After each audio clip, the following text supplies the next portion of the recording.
Noob School. All right, welcome back to Noob School, episode 137. Nine. 139, episode 139. I skipped a few episodes. I've got a really good friend going back, I think, 20-something? Yeah. 20-something? 1999. 1999, Yeah. 25 years. Yeah. This is our 25th, it's our Anniversary. silver anniversary. There we go. So I met Parker 25 years ago, and he was, I think you just graduated from Furman, or you were graduating? Yeah. I just graduated May of 1999. Okay. And you became one of our all-time best salespeople at a very young age. And, yeah, that's kind of what we're here to talk about, that story. But how did you hear us? How did you know to even contact us when you were at Furman? It's actually an interesting story. So I had no idea what I wanted to do. 4 years graduating, put the resume out on the Furman web, I guess, and beautiful spring day, when it finally warms up. Yeah. It was a tradition that we moved all the couches out of the house and put them in the grass. Yeah. And drink some cold beverages on a Friday afternoon. And so I was in a fraternity, and pledge answers the phone, pledge so-and-so, and it was John Byram. And he's like, is Parker there? And so he runs out of the house, and so I come in, I have no idea. This is back when we had the phones on the wall and all that. Yeah. Remember that? Yeah. And so, so we were pretty deep into the afternoon. And Yeah. Sure, nope, I don't have a job, not sure. So will you come talk to me? And so I did, and obviously loved Greenville, stayed, and didn't know I wanted to do sales. I had done some interviewing for financial services. I'm just not a detailed person, and so that didn't really fit very well. So, things happen for a reason. Yeah. And so, graduated May, I guess, of 99, and straight to work. Wow. And there you have it. So things happen for a reason, and I hadn't thought of sales. I think that a little bit of background at Furman and some internships I had a little bit of experience with database and a little bit of technology, which probably caught JB's eye. And so, it was glad it happened, and hard to believe it's 25 years later. It is crazy. Yeah. But you've done a lot in 25 years, so, you feel good about that. So JB saw your resume. You put it out there on the Furman site, and he was checking the site. Yeah, he, as a Furman alum, he was just looking and came in and getting kids right out of school. And I didn't even know I liked technology. Yeah. What do you know when you're 21 years old and just been through education? So, but it's turned out I continue to like and play in that for my own, so it's that background and that start and some of the same things that I was taught through you and through DataStream still apply. Right. And I'm still dangerous. I can't actually do anything on a computer other than know what it all does and get the right people to do the hard part and the actual coding and all that work. Right. So let's back up just a little bit. From your accent, it doesn't sound like you're from around here. No, actually, I guess no one really knows where I am from anymore, because I've been, I first 18 years, my father was in the Air Force, so I grew up in Massachusetts, but they were both from North Carolina. And so they encouraged to look at Southern schools. My dad was NC State, and they're just North Carolina through and through. And so we did a college tour and a bunch of kind of similar schools to Furman, but that just kind of felt right. Yeah. And again, things happen for a reason, so it worked out. So I had 18 years in Massachusetts, and other than I did probably four or 5 years at DataStream as inside sales, and then got promoted and did outside sales and moved up to Boston for a couple years with my now 20 years wife from Myrtle Beach. And we enjoyed it as one winter. But after that, where you're shoveling out your car and this, that, and the other, it's 3 degrees out. We decided we had enough of Boston and came back to South Carolina. So it's really, say 20 years in Massachusetts and 28 More here. in South Carolina. So I wouldn't even no family in there, no connections there. Yeah. Just my dad was in the Air Force. That just You're just there for a little while. That's why. So you came to DataStream out of school. You did 4 or 5 years in inside sales, and your territory at the time was it Massachusetts? Was it Boston? No, it was kind of jumped all around because back then it was by area code, Okay. and there was so you kind of roughed around, and then someone left, and I got New York City. I had New York City in 9/11, Wow. which was interesting.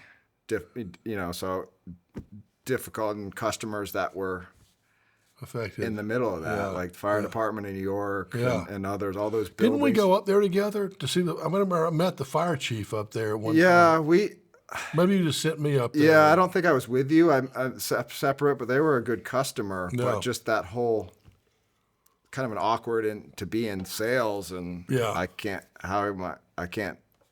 try to sell anything. Yeah. But New Yorkers were very resilient and back to business pretty quick. But I'll always remember that. Everyone has their story, and that's what we're not here to talk about. But all the phones were fast busy on a Tuesday morning in September, whatever it was. Like, what in the world's going on? I can't even get through to anybody. Jeez. Yeah, but it was so I had various territories, and I enjoyed the inside sales. But I think you sensed it, and others probably sensed it. I was kind of bored after a while. I got this, but this is what's the next challenge? Yeah. What's the next thing? And so you were nice enough. You paid for me to go to Dale Carnegie training and some other stuff to I think I was, by that time, like 24. And I think most of the outside salespeople were 44, 54. Yeah. So it wasn't a thing for whatever reason to go have a path. So I think I guess thank you for the opportunity to whatever it was, it's like, oh, these are just two parallel things. One can't go to the other. So I guess I think I proved that wrong. I think you started the trend because eventually that became a path. Yeah.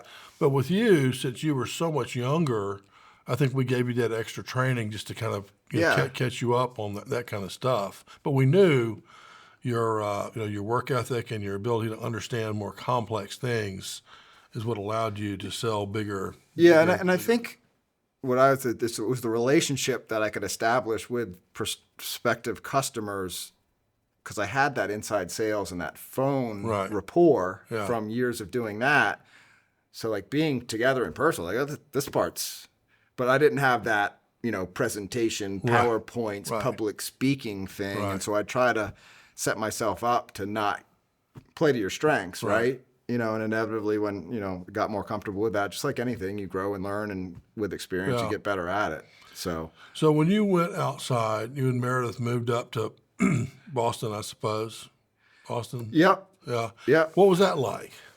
It was great. We're right downtown. It was actually parallel with the move up there. So it's 2004, the first year the Red Sox won the World Series. So we were there that year, and the whole city was like on fire because it was 80 whatever years since that. But good traveling around, and I had commonplace with the people, being I had grown up there. Nice to be in the in the city and all that. A lot of driving around to different. But eventually, somehow, I got into these bigger organizations and through these, and I ended up flying around to a bunch of places. I don't know why, just for different plants or different locations. So there was a good bit of travel, but certainly we both look back fondly on it. In fact, we were looking, now showing our kids, and we lived right near the Bunker Hill Monument from Revolutionary War, and showing our kids and all that. So we were reminiscing with that, but it's certainly a different place, and nothing against Boston, and love it or go up, but I much prefer South Carolina. It's cold, yeah. Yeah. Well, so when you went as a 25-year-old, let's say, and you went to visit some, Fortune 500 executive, what was that like coming from, the headset inside sales world? I guess I've always been easy to talk to people, so they're just like me, maybe more experience, and I don't know if there's any prejudice against them, or what does this kid know or not know. If you know your stuff, you know your stuff. Yeah. That's it. So, yeah. I agree with that. So I agree with that. and even if I didn't know it, at least I acted like I know it. So Right. as long as I know more than them, I guess that's all that matters, right? Yeah, and we should know more than the customers because we're calling on these people about our application every day. We should know more. And then it's probably getting them to trust. And one of the things that I think you did really well is we had an exercise of ROI calculators and go through this. So let's not look at this one by one. Let's peel back the layers of the onion. And if you don't agree with me, let's figure it out. And what do you agree to? And but at the same token, you're getting their buy-in by going through the exercise together. And so then you got it. So you, thanks to your couch outside and your pledge, you did answer the phone, which doesn't always happen. Yeah, right. You got the job. You did very well inside. You got an early promotion to outside sales. We moved you, and you did well there. But then you had an opportunity to buy a golf track, right? Which why don't you explain what it is? Yeah, so we are essentially a golf concierge.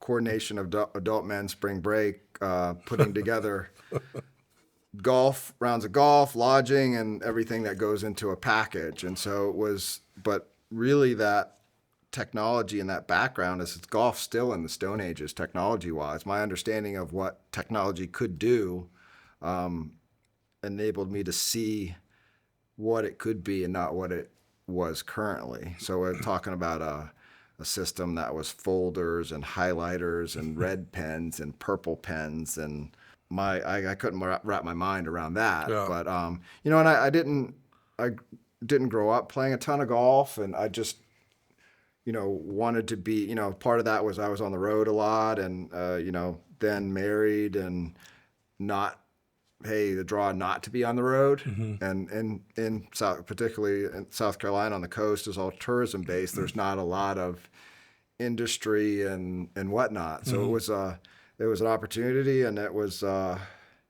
think it was 2006, and so we had a good year, and then you left in 2006.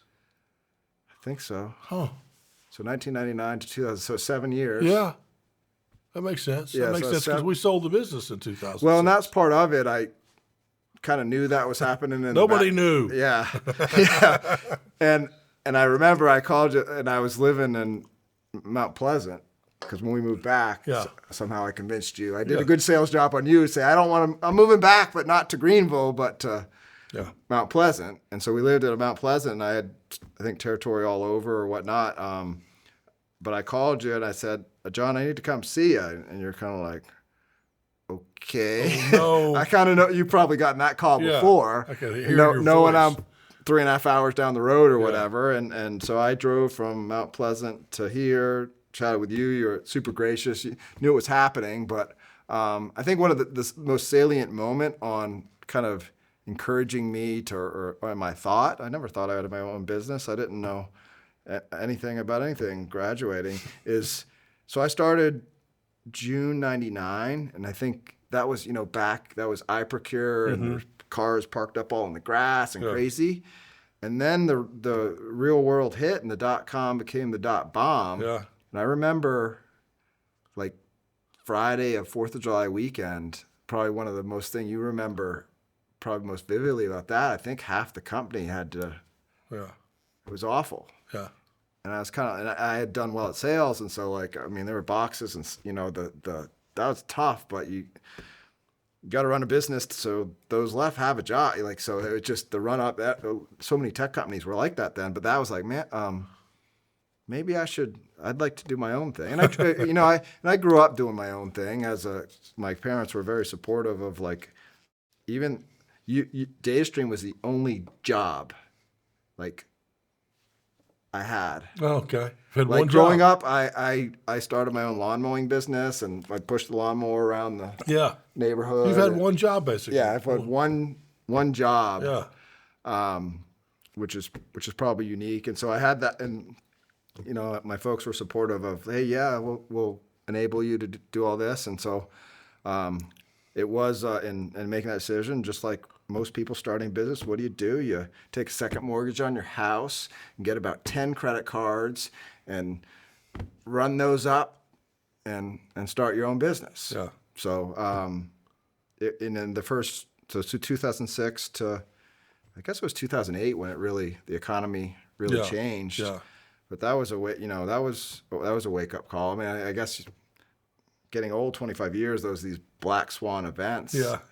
And that was one of them. I mean, 9/11, I guess, was probably one. Yeah. COVID's one. So been three in my career so far. And knock on wood, let's hope not more. But and so coming out of reacting to those and how that is a big part of it. And I would say, just speaking like probably more recent years, and I even look back. Was COVID 3 years, 4 years ago now? I think it was 20. So one thing that really helped jump Golf Trek ahead further is I have, 50 or 80 competitors all in Myrtle Beach. And I don't know how, I just thought it was the right thing to do. When COVID happened and the whole place shut down, we refunded everybody. Less, say, a 3% credit card processing fee. But I don't know how, and back with anti-fraud, I had to go sign my life away to give money back. Like the credit card companies for anti-fraud wouldn't even let you give them back. So the outflow of money was just insane. And most people were doing a credit or something. It's all credit card. Yeah. I mean, most people were saying, we can't do the golf now because of COVID. Give me my money back. But you have a credit for 3 years from now. Or it's gone. It's just gone. Sorry. It's an act of God. Yeah, force majeure. Yeah. So my competitors didn't. And so I don't know, we were all just reminiscing, and how did we do that? It was 12 weeks of just every day I just go refund, refund, refund, refund. And our sale, because we're working together, we go look at the sales. I went back and looked at our sales, and now it's whatever it is, easy 6 or 7 figures a month. But our sales were $600. I was like, who is the dumb guy who bought a golf package? Right. Then we need to go back. Right. Yeah. So it was crazy. But you just, I guess, do the right thing in your mind. So and COVID. All those people that booked with my competition that didn't get their money back or weren't handled properly, I think, we were the beneficiary of that when they were looking for somebody else down the road. Yeah. So, but I'd be kidding you if I said I was smart enough to think all that was going to happen. You just thought that you were doing the right thing. Yeah. And I think if you do the right thing, and hopefully that still holds some weight with some people these days. Yeah. Well, you have built it up. As I recall, when you bought the company, it was relatively small, maybe a couple of salespeople. Yep. It was about $750,000 gross revenue. Yeah. Now you've got 20 salespeople. Yep. I don't know what your gross revenue is, but you booked over 1 million rounds of golf last year. No, we booked 300,000. 300,000 rounds. One of our advertising is tagline is over 1 million rounds booked, which we should update because that was years and years ago that we'd done 1 million rounds. But I mean, so it's 300,000 a year. Yep. So we could change that to 5. We could change it to 5 million rounds of golf, or we could change it to 9 million holes of golf. Easily, yeah. Yeah, for sure. You could do it based on the hole. Yeah. Or how many shots? We figure everyone shoots an 85. Yeah, right. How many swings of golf? Yeah. We once did a thing on how many combinations of golf there is to be, because you got 80 golf courses, 18 holes, and how many places to stay. How many different combinations there are as a marketing thing to try to get interest. So now we're I'm basically a sales and marketing organization. Yeah. So and people call you they want to book a golf trip to Myrtle Beach with a group or 12 or 24 or whatever they want, and your team puts together a package. You want to stay on the beachfront, what part of the beach you want to stay on, what courses you want to play, transportation, whatever they want. Yep, you got it. Yeah. So it's Myrtle Beach kind of originated the idea of a golf destination, and now everybody and their brother has, a couple of golf courses and a hotel makes a golf destination. So we have a lot more competition about where people can go and what the options are. But we feel like South Carolina in general for golf is you got Florida, South Carolina, and Arizona. They're the 3 biggest golf destinations in the country. And you've got how many courses in Myrtle Beach? We've got about 80, 80. down from 120. Back in the heyday, there was one new course a year opening, but kind of got overbuilt, and now Myrtle Beach is one of the fastest growing area in the country. Owners of those courses could take a big check, and they're passing it down to their next generation. They don't want to run a business. They would rather just take a big check, and now so they're building a lot of. So it went from 120 down to about 80, which is probably about the right supply and demand. Naturally supplies it because it was overbuilt. So a lot of them are getting turned into housing. It probably is 10 years old now, but there was some attrition because people could take a big check and just not have to do anything, and then so the housing and the building was pretty nuts down there. So over 27, like has it been 15 years since you bought it? Right? 19. 19. So over that time, you built it up from a very modest, small company to 20 salespeople, a lot larger, the largest player in Myrtle Beach easily, and you're got plenty of runway left.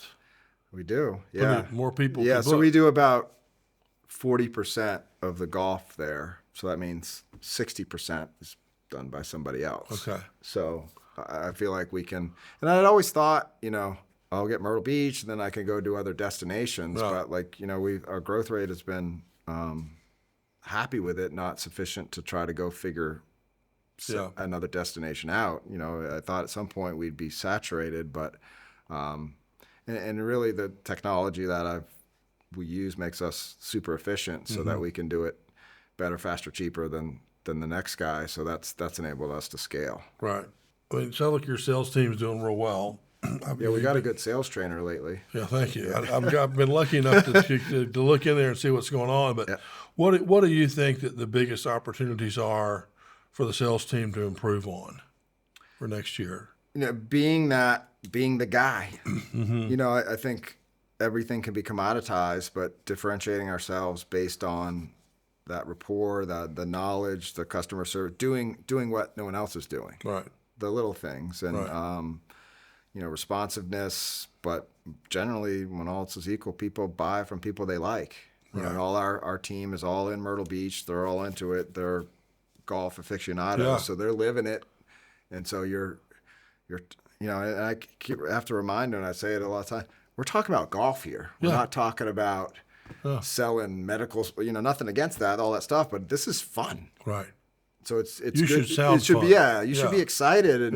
And this is, people love golf. I mean, this is, fun. Yeah. Like, keep that in mind. We're not, fortunately, there's all different sorts of things out there, but we're in the fun business. Yeah, the fun business, exactly right. And it should be such a fun conversation. A lot of people, this is their best week of their year. Yeah. I'm away with my buddies. I don't have, no strings attached, and I can let loose and have fun and reminisce and pretend like you're 18 again if you want to, and just have some fun. Right. Those, friendships go a long way and lifelong memories. Yeah. We have a group that's been coming to Myrtle Beach and spans 3 generations, 50 years. Wow. What else can you do that you could have a 12-year-old have something in common with an 80-something-year-old? Yeah, golf. For 4, it just brings everyone together. Yeah. So it's pretty cool. I've been watching Charlie, Tiger Woods' son. Yeah.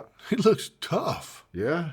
He's a player. Yeah. I mean, it moves the needle too on the big tournament this weekend. And you got to look at Tiger as a dad to have a son to play. That gets him excited. Yeah.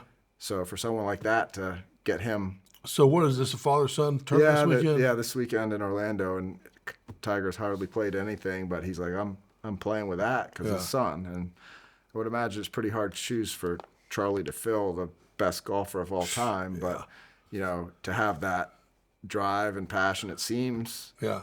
Because you could say a lot of other folks wouldn't have that. So it's probably character trait passed down from Tiger. I guess so. I hope so. Yeah. It very rarely happens, but it would be nice if it does. Well, one account I would like to talk about, backing up just a little bit, with the data stream time you had, was you somehow, at a very young age, got a hold of a great grocery store up in the Northeast called Wegmans. And when you told me about it, I didn't know what Wegmans was. I didn't either. You didn't know either? But I mean, it's kind of like a Whole Foods, but it's just in the Northeast, very special. Yeah, I guess it's moved down this way. But yeah, it was so different, and it was, I think, still unique to Whole Foods. I wouldn't compare. I mean, I hadn't been in a Wegmans since, forever, but they, kind of pioneered the come eat at the grocery store. They had a restaurant in the grocery store. They had so large that, they had brick oven pizza, they had sushi, it was just out of this world. Yeah. And it was all just, in our, I don't know, I remember Onyx, our CRM, just calling these numbers and being a good doobie and trying to just establish that relationship. Yeah. And, it, from a person that wasn't really senior in the organization, but, it was a nice family-run company that they were very tight-knit. Just through that relationship, kind of grew it. And I remember, such and such has been trying to sell something to that company forever. Uh-huh. And so either I was just lucky and the timing was right, or the stars aligned. But yeah, there was some pretty neat stuff. I still remember going, and I'm sure it's gotten a lot more sophisticated now. But their warehouses, they had cold, damn cold, and GD cold, and that was like 30 or like 40, like 10 degrees and negative, and so guys are out there in suits and full covered, seeing how it auto picked and put it on, so it was some really neat stuff. So they took me around to the maybe I just showed genuine interest. They took me around all these things and showed me what they were doing, and that turned out to be one of the bigger deals, and I know they've expanded to be successful, but it was definitely pretty interesting to see the different businesses and how they do things as a 20-something-year-old kid. And not even thinking about how things happen. And you're like, oh, it's exposure to a lot of different businesses. Yeah. So you sold SAR software that helped them maintain all their equipment in all these stores. Stores and their distribution centers and warehouses and trucks. And it's pretty big. I want to say they maybe had 60 or 80 grocery stores. I'm sure they've probably continued to grow. But yeah, it was mostly, Rochester, New York's a great place to go in the winter. Yeah. And it was Tony? Tony Pisa. Yeah, he was our contact. Yeah. And I think he's left there and does his own thing now. But the interesting part about the family business is there was a lot of employees that started as stock boys at adolescence that work for that company in their entire life. So that's pretty cool. That is cool. So in your business now, what effect is AI having on it, like ChatGPT or any of those things? It's funny you should say that. It's not there yet, I don't think. I'm super interested in it, but even as recently in the past week, I had a couple of Georgia Tech AI PhDs fly in to talk about what we could do in golf. They've had some successful ventures and are golfers themselves. So I've got some cool ideas that I literally want to roll out in the next couple weeks to test. I'm not afraid to just put it out there and see if things work. But to me, to be natural, I think, see what your thoughts are.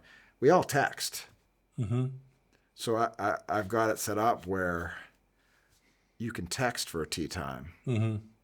If you just don't want to talk to somebody, or we're multitasking, heck, I could set up a tee time right now with the AI while we're still talking. It can know my cell phone number and, hey, John, welcome back. You still want to play? So I think text is the medium by which it's already accepted. Yeah. And it's easier for it to interpret and respond. Yeah. So I'd like to get some stuff going pretty soon and start it. There's so much low-hanging fruit because golf is really archaic. I mean, there's still some old school golf courses that have a paper tee sheet with a pencil and an eraser. So we've used technology to aggregate and make things easier.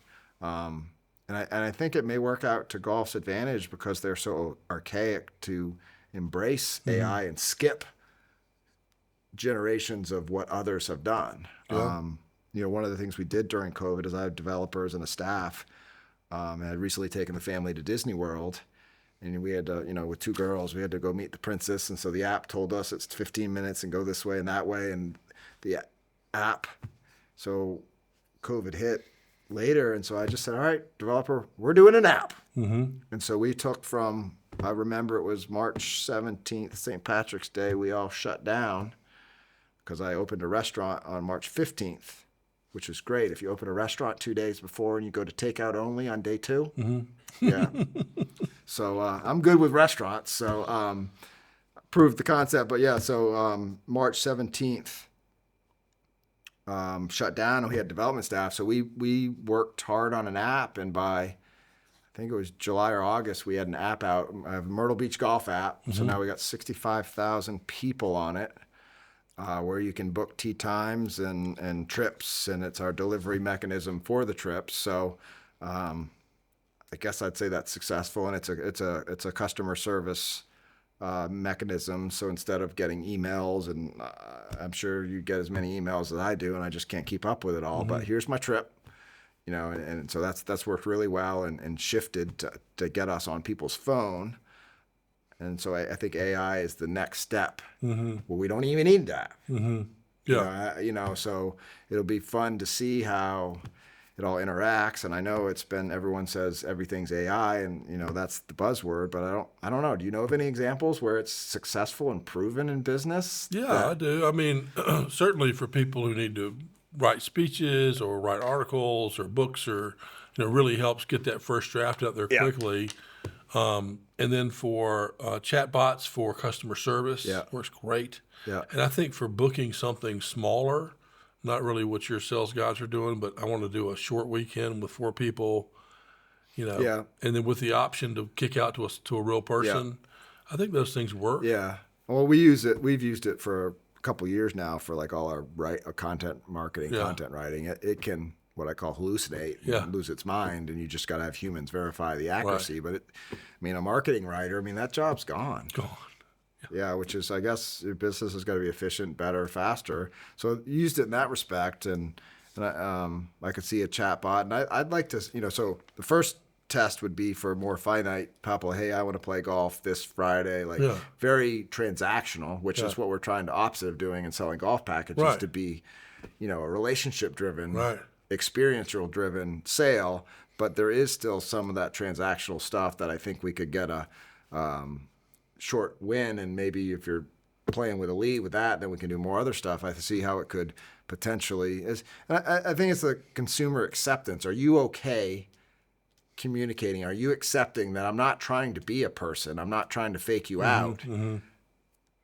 I think at some point people will be rather do, because it's smarter. The AI is smarter, better, faster. It's kind of a market acceptance of that kind of technology. You're right. I think it starts small, right? And then as time goes on, it'll get bigger and bigger. But one of the advantages is you can do it right now, right? Yeah. We're both impatient. So immediately we can just start the process versus left a message, call me, all that stuff, Yeah, I'm gone. But then that's what I think, if we could, in our sales process moving forward, to better qualify me as a potential customer, I would like that. Hey, I'm getting the instant answers I want. Yeah. And then if you need to, get it to a salesperson, but if that takes the, say out of 100 leads, it pre-qualifies down and you got 20 that are better prospects. Yeah. I don't need a sales force to support the 100 leads. I could do equal sales with a lot less. You'd have your guy on the bigger leads. Yeah. I agree. I think that could definitely, I think as a potential customer, I would love the instantaneous results of typing, and I wouldn't mind if you kept reminding me if you want to kick out to a real person to put together the package and give you the specials and whatever it is. I think you got the right idea. Yeah. So I think it'll be really fun to see. It's transformational how companies embrace and utilize it. And it's funny you mentioned Marty earlier. He always would say, "So what?" So what? You talk about all this fancy stuff. It's like, so what? What happens? Like, really tell me, what does that mean? Yeah. How does that help? Yeah. So I think that's where we are right now, is kind of in the so what Yeah, phase. yeah, you're right. But again, I think it's starting down here, and it'll move up. Yeah. So let me ask you this: can you talk about your new development Sure. up in North Myrtle? Is it North Yeah, Myrtle? you know you've been there I've been recently by there. accident. Yeah. I went to see Parker, and I went to the wrong place, which is like an hour away. Yeah, it was good. So Sunset Beach, North Carolina, Sunset Beach. just over the North Carolina border. So it's about 45 minutes from the center of Myrtle Beach, which is part of the general Grand Strand area, is kind of a hidden gem of a place that of a vacation rental company. I've been there since 2018, managing vacation rentals there. We got about 100 rentals, and it was purchased by. Golf was tough for a long time. Yeah. So courses were hurting, closing, and a Chinese businessman bought it sight unseen back in 2008 and just proceeded to do nothing with it. And so I was in their ear for 3 or 4 years. Hey, if you ever this or you ever this, let me know. And so that finally came to fruition November of 2023. We closed on it. It was an interesting process for me. We had to deal with the town and zoning, so we got a hotel approved, all this legalese and stuff that not my bailiwick, but got that through, got that approved, and there was I was the, I guess I wouldn't say I'm in sales now, but I guess now looking back, even a year ago, in sales trying to find investors. Mm-hmm. And so I was the little dog and pony show for a number of different potential, big golf businesses, private, wealthy individuals. And so we were fortunate enough to find a good investor out of the D.C. area. And so we closed last November, and it's been an interesting year, kind of a crazy year. You're talking about not just one golf course, John, three. With a 40,000 square foot convention center and a 20,000 square foot clubhouse and another 15,000 square foot clubhouse. So in the span of a year, we have renovated the convention center and having all sorts of events and stuff, multiple times a week now. We closed one of the golf courses in May and reopened it in the middle of October. And the same time, we've renovated a clubhouse, which you saw briefly. Yeah, looks good. Which you saw briefly, unintended. And we have an amenity center we've renovated. So 15 years of kind of neglect. It's kind of, instead of flip this house, we're like flip this golf course. Yeah. Whereas we want to build it up. Reputationally, you can't just snap your fingers and get people to come back. So we're building bridges and feel like next year is going to be the baseline come out year. But yeah, learned a lot about. I've been in the golf business for 20 years, but just selling it. But behind the scenes and underground, there's a lot of stuff that happens at a golf course that can be real expensive, and you don't even see it. Right. To the tune of, lots of little surprises. Yeah. So it's been good, but it's fun to see the changes happen. I mean, we now own logging equipment, so if you need a couple thousand trees taken down, we've got all this. So yeah, we took, just totally re-engineered a golf course and brought it back. And fortunately, golf is strong. So many people are moving to the area. Yeah. We feel like we got a lot of things going, and so that should be a lot of fun. And next year will be all the hard work, I would say, should come together and reestablish. Well, it is. I mean, I have been down there twice now, and it's 3 golf courses. You're just a couple minutes from the beach. Yep. You've got the big convention center, great restaurant, clubhouse. It's and again, I think it's going to be a wonderful investment in the future. It's just going to take a while to kind of. Yep. Get And it so we going. got a hotel site.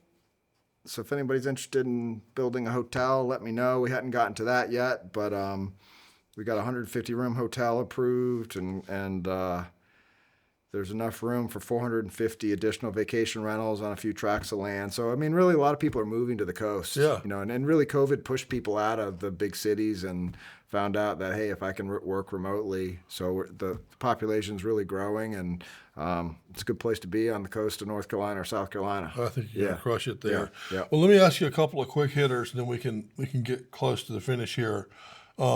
What's your favorite book? Favorite book? I'm kind of all over the road. It'd be hard to say one single book, but I don't know why, and I'm kind of a historical fiction guy, particularly on the Old West for some reason, but I kind of jump around. I like the storylines plus the history at the same time. I'm a big reader. I every night, just kind of a way for me to shut it down and get all this stuff going on in my head to slow down a bit. I'll read for an hour or so. Trying to think of what, and I read a lot. It comes and goes. It so much comes and goes. But other than that historical fiction, wouldn't be a surprise. I like to read a lot about golf. John Feinstein's a fantastic writer about all sports. I'm sure even in basketball, he's a fantastic writer. Some of his books about whether it's the Augusta or the majors or whatnot, like I just find that stuff fascinating. So I love golf. So I guess it's, what's the old saying? If you like what you do, you never work a day in your life. Yeah. So that's good. You've done a good job with that. And I would even, probably for you, like, I'm 48 now. Like, for others, like, what's retirement? I'm a long way from that, but like, I don't see myself ever. Maybe slow down a little bit and kind of enjoy life a little bit. But I heard a definition that's close to what you're thinking, which is when you can do every day what you want to. You can work on what you want to work on every day. Yeah. So you're lucky. You like working on your business in Myrtle Beach in the golf. You like that.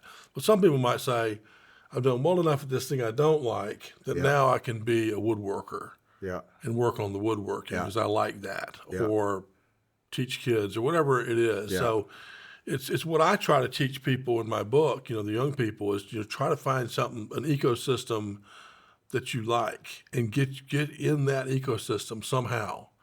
Like if you like writing music and playing your guitar, you might not be able to McCain one day. Right. But you can sell guitars. Sure. Or you can sell, tickets or work with bands or, something where you're kind of in that game. And I think you've done well there. Yeah.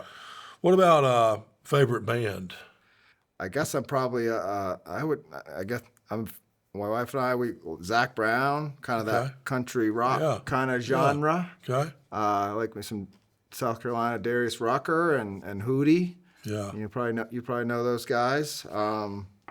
But yeah, you'd think I'd have more time in the car, but unfortunately I'm always on the phone in the car. So imagine, I had, 4.5 hour car ride and just tee it up with, like, I could work as effectively in the car riding up and down the road as I can sitting in an office or whatever. So that's kind of liberating, and man, I'm already here. Yeah. So that versus looking at it, you got a 4.5 hour car ride. Right. So I remember that. I think that's great. It is great. You can be very productive, or you could listen to a good podcast. Well, let me ask you. You mentioned in some of our sales training, have I caught you at a bad time for someone I don't like? I had 2 or 3 calls today where I never talked to the person before. I'm sorry, I'm in the car. You got my undivided attention, but if you hear some road noise or whatever, just as I don't know if they would perceive it as rude to take a call in the car or whatnot, but like, not at all. I feel like you're just riding down the road, and I feel good use of time. I'm focused. Yeah, I think it's completely fine. I think you can get away with murder if you tell people up front what you're doing and you ask their permission. Yeah. And I didn't want to, like, hey, if you go into a bad spot and it drops, or I'm kind of preconditioning, like, hey, I'm not hanging up on you or whatever, but just don't ask me to look at a Zoom thing at a presentation. Like, let's just talk. Yeah. Yeah, I like that. Yeah. What about favorite word? Favorite word. Well, this would let's go back and ode to you. Absolutely. Absolutely. That's my favorite word. That's good. Yeah. That's good. Yeah. Well, that's certainly the way we want our team to be thinking. Is are you going to make your quota? Absolutely. Yeah. Well, and that even goes back to one of someone you now know through our sales training, and last year about this time I said our goals. Everyone does 20% better. Yeah. Company's goals 20% better. Your goals 20% better. And one person that can't do it right from day one can't do it. I was like, well, you already defeated yourself. Yeah, it's over. You've already given up. Yeah. Well, why don't you try it? And he was the person on the call this morning that said he's up 30%. So yes. Yeah. So it's funny you turned him then because he was very proud of that. Yeah, it's great. But like you've already defeated yourself. Let's try, and maybe that sense of optimism versus glass half full versus glass half empty. So I mean Henry Ford said the man says if he says he can or he can't, he's correct. Mm-hmm. Either one. Mm-hmm. They're both correct. And also if you got to say, well, have you seen what Elon's doing? Yeah. He's landing rockets and catching them with a fork. We can grow 20%. Yeah. Come on. I think that's the most amazing thing in the world. And I'm showing my family like this thing just landed and they're like, eh. I was like, yeah. I mean that's crazy. Your children are just getting absolutely spoiled. Yeah, this is the craziest thing in the world. Yeah. That we just landed this thing the size of a destroyer or battleship on a dime. First time. Yeah. Got it. Yeah, I think it's. Got it. I mean, the pace of technology and how things are right now is. Yeah, crazy. But he inspires me, and I try to use him in training. He inspires me to say, well, I could probably do more. I might not be able to do what he's doing, but I can do more than I'm doing. For sure. And you're doing that, particularly with your 3 golf courses you purchased. That's a big move. People say I don't know how you do what you do to me, but I say I don't know how he does what he does. Right. I mean that's right. Well, and he's not afraid. I mean, it's inspiring to he's not afraid to do something. They asked him one time. This is before he became crazy wealthy. When I think he had $100 million and he bet it all on SpaceX and Tesla. They said, well, what are you going to do if you lose it all? And he goes, I suppose I'll have to go make some more money. Yeah. Did you hear the story about how he's even in a business for himself? No. He put out his resume he was graduating. I think he was he was a Pennsylvania grad. Yeah. He put out his resume to tech companies and even went into Netscape's office to see if he could talk to somebody who's so shy and introverted he didn't do it. And so he's like, no one would hire me, so I just started my own business. Yeah, I believe it. I never want to compare myself to Elon Musk, but that's nuts. That is nuts. That is nuts. Well, that's very Elon though. He's like, I tried this, that didn't work, so I'll try this. Yeah. Logically, that would be the conclusion. Yeah, visionary for sure. So let's talk about this. The last thing here is just promoting Golf Trek. I mean, you want to promote Golf Trek and tell people how they could contact your team and book a dream of a trip of a lifetime. Yeah. Well, it's very easy. We're blessed with good presence, myrtlebeachgolf.com. Sweet. How can you not remember that? That is awesome. Yeah, so that's our flagship website. We've got a whole team that'll take care of you. And for those that get away and escape from the normal everyday grind of life, it's we've got a lot of good things going on the coast of South Carolina, and love to have you. Good. Well, you've done great work, man. You did great work when we got you at DataStream, and you've done great work since. You built a great company, and I appreciate you coming down here today and meeting with us. Yeah, it's been great. Thanks for having me. Thank you. All right.